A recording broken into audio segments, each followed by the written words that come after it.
Berlayarnya kapal pada Sabtu 30 Maret 2024 menandai pengiriman kedua bantuan untuk rakyat Palestina. Konvoi 3 kapal dikabarkan telah meninggalkan pelabuhan Larnaca, Siprus menuju jalur Gaza. Dikutip dari Al Jazeera, kapal-kapal tersebut membawa hampir 400 ton makanan dan pasokan bantuan lainnya. Bantuan yang diberangkatkan pada hari Sabtu itu dibawa ke Gaza dengan sebuah kapal kargo dan sebuah anjungan yang ditarik oleh kapal penyelamat. Diketahui, pengiriman ini dilakukan ketika Israel disebut sengaja memblokir bantuan ke Gaza. Badan Amal World Central Kitchen mengatakan, kapal-kapal tersebut membawa makanan siap saji seperti beras, pasta, tepung, kacang-kacangan, sayuran kalengan, dan protein. Disebutkan bantuan itu cukup untuk menyiapkan lebih dari 1 juta makanan. Tak hanya itu, kapal tersebut juga turut mengangkut kurma. Sebelumnya, kapal bantuan juga telah dikirimkan pada 16 Maret 2024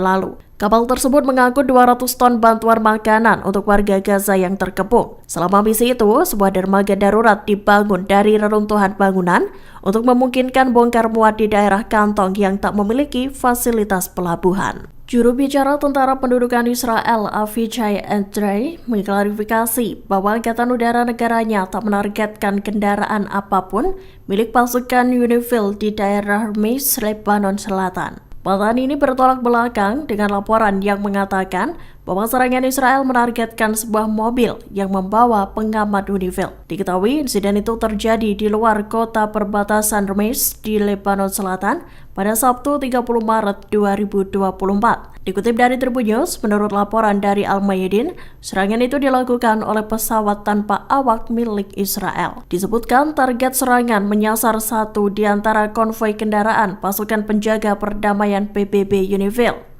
Pasukan penjaga perdamaian PBB asal Norwegia dan Spanyol yang berada di dalam kendaraan tersebut dikabarkan mengalami luka-luka. Sebagian sumber mengatakan seorang penerjemah berkebangsaan Lebanon juga turut terluka. Seluruh penumpang kendaraan patroli UNIFIL pun langsung dilarikan ke rumah sakit di wilayah Atiri, selatan Lebanon. Pemerintah Amerika Serikat dikabarkan kembali memasok senjata untuk Israel. Hal tersebut ditunjukkan dengan langkah Presiden Amerika Serikat Joe Biden yang menyetujui bantuan senjata berupa bom dan jet tempur. Bantuan untuk Israel itu diketahui dengan nominal transfer di atas kertas mencapai miliaran dolar. Dikutip dari Tribun News, bantuan tersebut seolah-olah mengkhianati ucapan Washington sebelumnya. Washington sempat mengaku khawatir terkait serangan militer Israel yang dapat mengancam ribuan nyawa warga sipil Palestina. Dilaporkan, bantuan yang dikirim Amerika Serikat berbentuk pasokan 1.800 bom MK84 seberat 907 kg. Tak hanya itu, ada pula 226 kg bom jenis MK82 yang turut dipasok. Diketahui satu bom MK84 itu dapat menghancurkan sebuah kota dan meninggalkan kawah di bumi sedalam 12 meter. Namun bom tersebut tak pernah digunakan oleh pasukan barat di lokasi yang padat penduduk. Hal itu lantaran bom jenis MK82 maupun MK84 memiliki risiko menimbulkan banyak korban jiwa. Kapten Tentara Pendudukan Israel, Kapten Barzon Shin, mengaku menerapkan protokol Hannibal terhadap pasukannya sendiri. Sebagai informasi, protokol Hannibal adalah aturan dalam ketentaraan Israel yang membenarkan tindakan pembunuhan terhadap prajurit atau warga Israel yang ditahan atau disandera oleh musuh. Dikutip dari Tribun News, dalam serangan Banjir Al-Aqsa yang dilakukan Hamas, 1.200 korban di pihak Israel terindikasi tewas akibat protokol tersebut. Pengakuan Kapten John Shin itu seketika membenarkan isu yang menyatakan bahwa pasukan Israel menarget warga sipil mereka dan tentara IDF yang disandera. Menurut John Shin, tindakan itu merupakan keputusan yang tepat. Baginya, lebih baik menghentikan aksi penculikan. Namun ia tak memastikan apakah keputusan itu merupakan perintah dari IDF. John Shin hanya mengatakan bahwa keputusan harus diambil, termasuk menginspeksi dan menembak prajurit yang teridentifikasi tertangkap musuh. Perdana Menteri Israel Benjamin Netanyahu menyetujui perundingan gencatan senjata baru dengan Hamas. Persetujuan itu dikemukakan pada Jumat, 29 Maret 2024 lalu, satu hari setelah Mahkamah Internasional atau ICJ memerintahkan Israel untuk memberikan bantuan kemanusiaan mendesak kepada warga Palestina.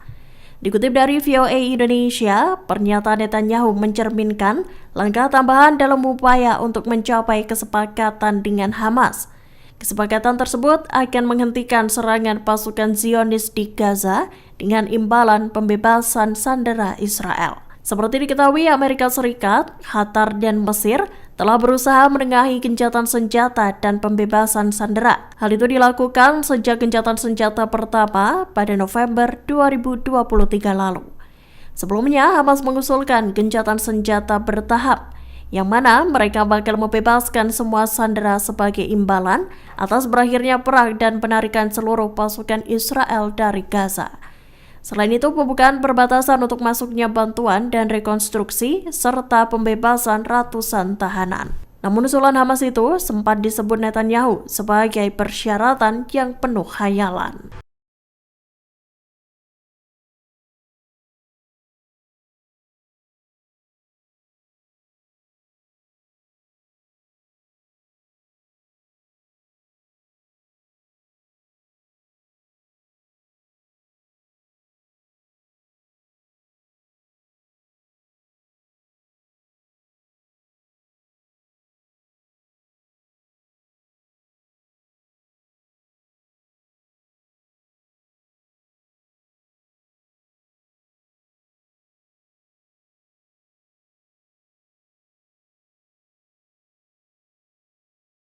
Download Tribun X sekarang, menghadirkan lokal menjadi Indonesia.